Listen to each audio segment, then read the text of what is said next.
All right. So what's your favorite program for viewing and editing your work? And are you happy with it? You're listening to the Master Your Lens podcast, episode 135.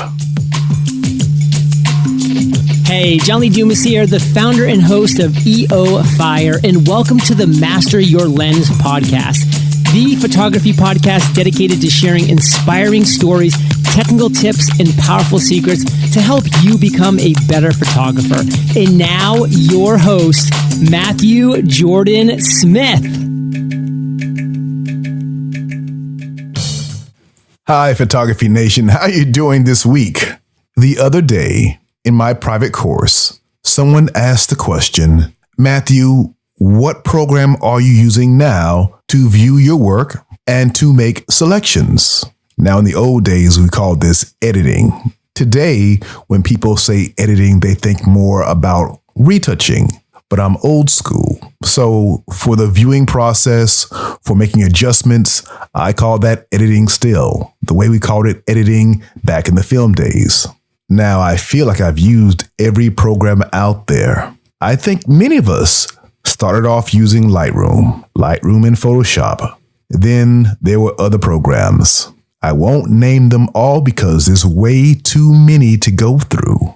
But let's just say, I feel like I've tried them all.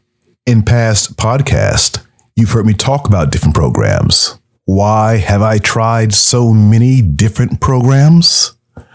I guess we're all looking for that one program that does everything you need and does it in a way that just makes sense. Believe it or not, that's been a little difficult to find. One of the major things that I look for in a program is to be fast. I've been in photography for a long time, so I remember the process of going through my film and making selections. And believe it or not, it was pretty fast. You turn on a light box, you put your film, be it chrome or color neg or even contact sheets. You put that on your light box, you use a loop, you make your selections right there on the spot. Many of us were using a grease pencil, but photographers and editors alike use this to make selections. And it was pretty fast.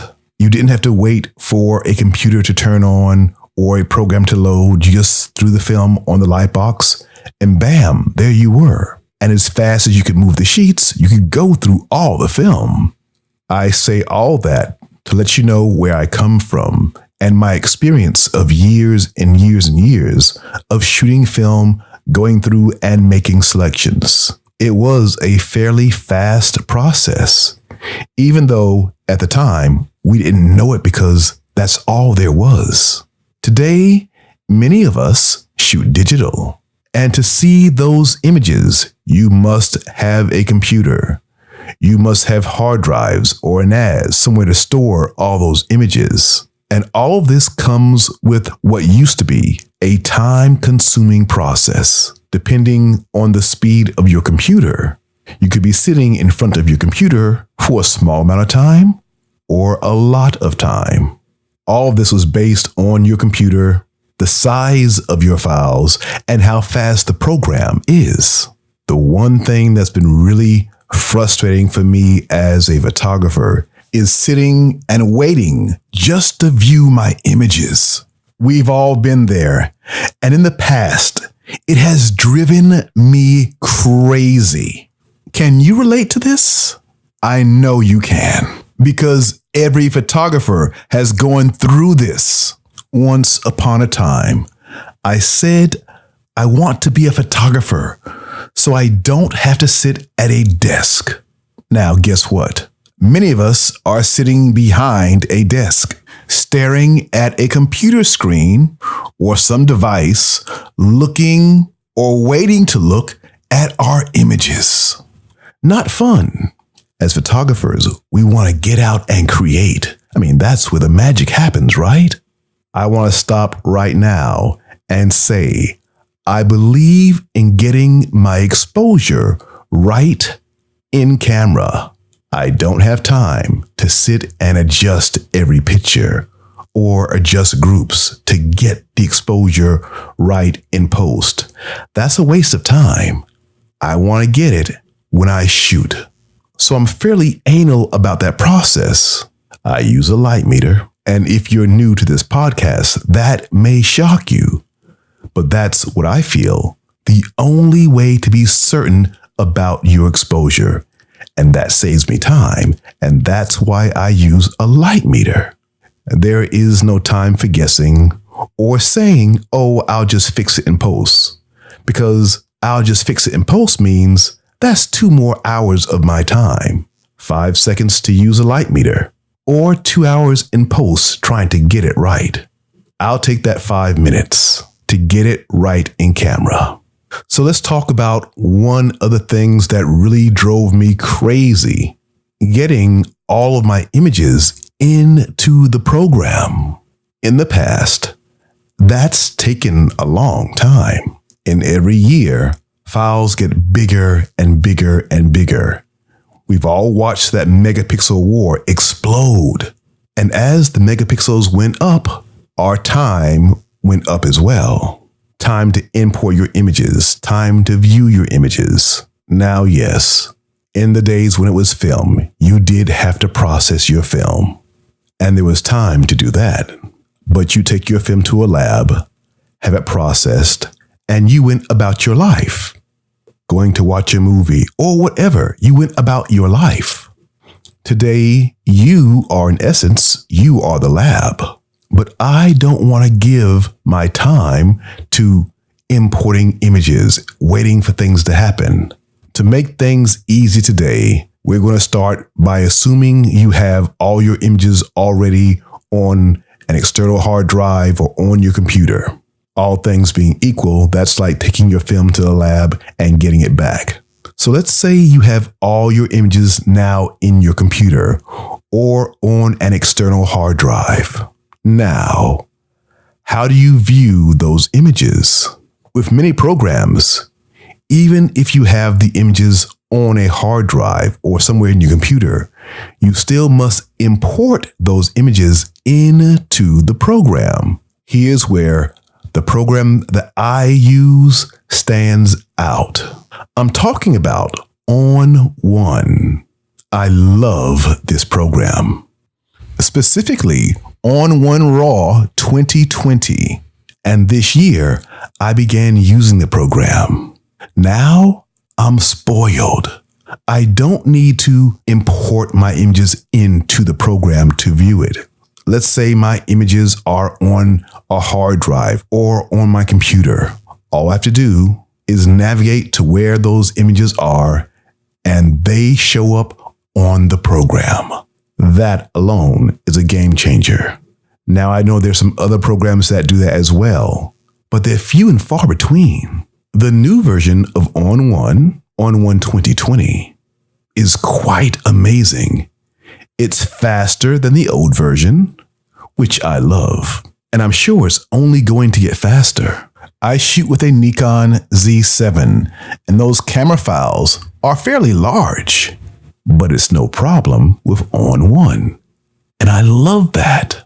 I can zip through and find my selects very easily. Here's the other thing I love about the program.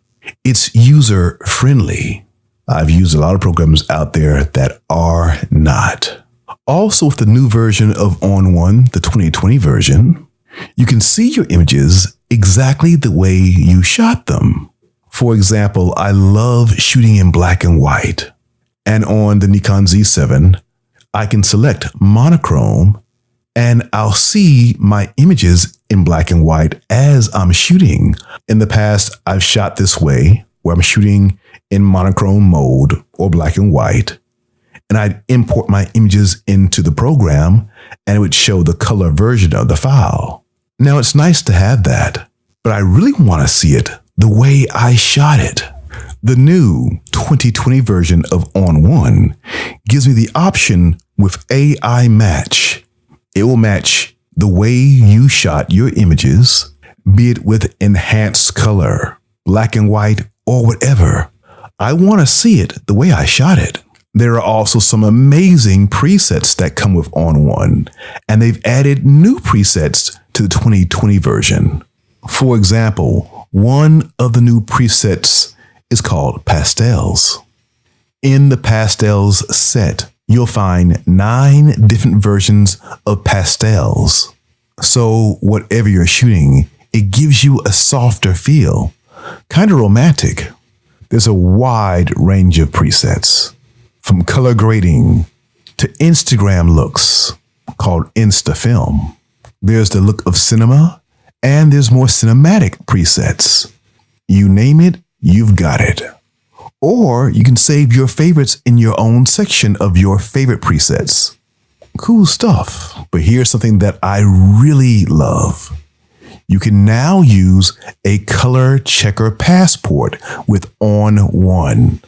This is very cool. And I've always loved shooting my color checker. I want to make sure I get my correct color as I shoot it in camera. So I use a color checker all the time to get my neutral color, to get the best color. But for a long time, you had to use an Adobe product, Lightroom or Photoshop. That was it. That's changed now because OnOne, you can now use a color checker passport. Very exciting news. There's also a new timeline. As I am selecting images, I'm always comparing one image to another. And now in the new version, I can do that much easier, all part of the new timeline. There's also a new focus mask overlay. All great new features, but I'm saving the best for last because we've all been there. I'm talking about support. Try calling support on any program. Try getting support on any program. That too can drive you up a wall. There's now amazing support that comes with OnOne Photo Raw 2020. And that makes our life so much easier. It's all about time. First, just being able to view your images. Then to go through them as fast as you want to and make your best selections. We're all familiar with a star system or a color tag. Many programs have that. OnOne goes a step further by liking a picture. Let's say you use color tag and stars to make selections of your best pictures. And now from that group of, say, 20 pictures, you've edited down, say, 500 pictures down to your top 20. Now you can find your favorites within that and indicate that by using a like system to find out your favorite out of that group. I love that because I use that a lot. I'll edit down to make a story. Maybe the story is 20 images. Within that story, which one is the winner or the top winners of the story, the anchors of the story? I can use OnOne to make those selections, and it saves me time and makes my life easy. So I can get out and shoot more images. What I like doing in the first place. If you haven't tried OnOne, check it out. It's an amazing program. And I think you're going to like it. All right, Photography Nation, that's going to do it for this week's episode of the Master Your Lens podcast.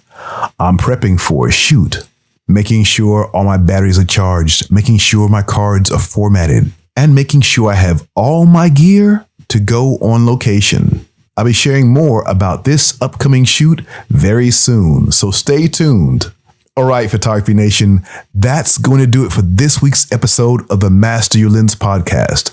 Make sure you tune back here every single week and follow me on Instagram.